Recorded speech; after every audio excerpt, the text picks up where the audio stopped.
Baik, selanjutnya Ibu akan menjelaskan tentang simpulan. Apa itu simpulan? Secara gampangnya, simpul dari kata simpul adalah titik temu.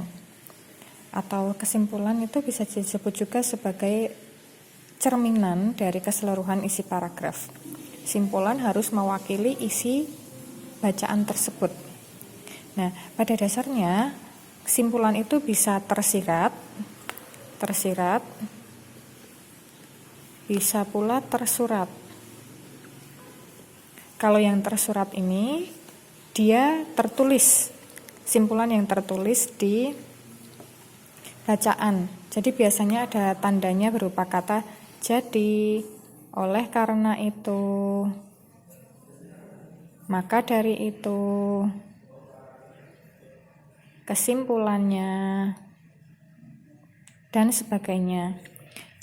Ini biasanya ada di kalimat terakhir, kalimat paling akhir dalam satu paragraf. Lalu kalau yang tersirat, ini bisa diketahui dari kalimat utamanya.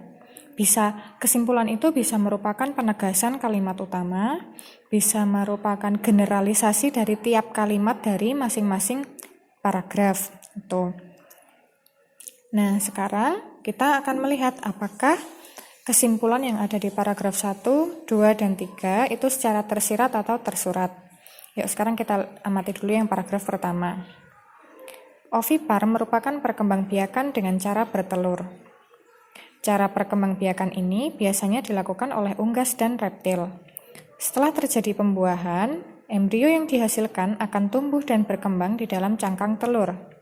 Embrio tersebut mendapatkan nutrisi dan cadangan makanan dari dalam telur. Beberapa ciri hewan ovipar yaitu tidak memiliki kelenjar susu dan tidak memiliki daun telinga. Contoh hewan bertelur adalah ayam, bebek, dan angsa. Nah, kira-kira kesimpulan dari paragraf pertama adalah, kita cek dulu yang tersurat. Di kalimat terakhir, apakah ada kata jadi, oleh karena itu, maka dari itu, kesimpulannya tidak ada ya. Jadi dia kesimpulannya tersirat atau harus kita cari. Sekarang kita amati kalimat utamanya. Ovipar merupakan perkembangbiakan dengan cara bertelur. Berarti bagaimana kesimpulannya? Dilihat dari masing-masing kalimat penjelasnya, semuanya menceritakan tentang ovipar atau perkembangbiakan dengan cara bertelur. Semuanya menjelaskan tentang itu. Jadi kesimpulan dari paragraf pertama adalah ovipar adalah perkembangbiakan dengan cara bertelur. Penegasan dari kalimat utama. Ovipar adalah perkembangbiakan dengan cara bertelur. Selanjutnya, yang paragraf kedua. Sama seperti paragraf pertama, di akhir kalimat dia tidak menggunakan kata jadi. Oleh karena itu, maka dari itu, kesimpulannya. Dengan demikian tidak ada kan? Berarti dia kesimpulannya adalah tersirat. Karena tersirat kita harus mencari apakah dia merupakan generalisasi dari masing-masing kalimat atau dia adalah penegasan dari kalimat utama. Nah, di sini kan kalimat utamanya membicarakan vivipar merupakan perkembangbiakan yang dilakukan dengan cara melahirkan. Setelah terjadi pembuahan, embrio akan tumbuh dan berkembang di dalam rahim betina.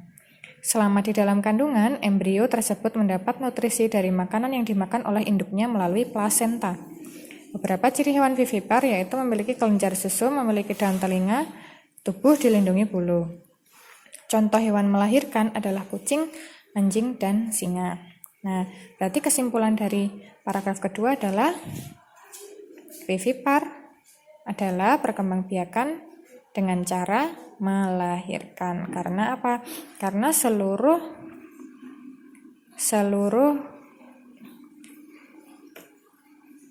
kalimat menjelaskan tentang perkembangbiakan secara melahirkan atau vivipar.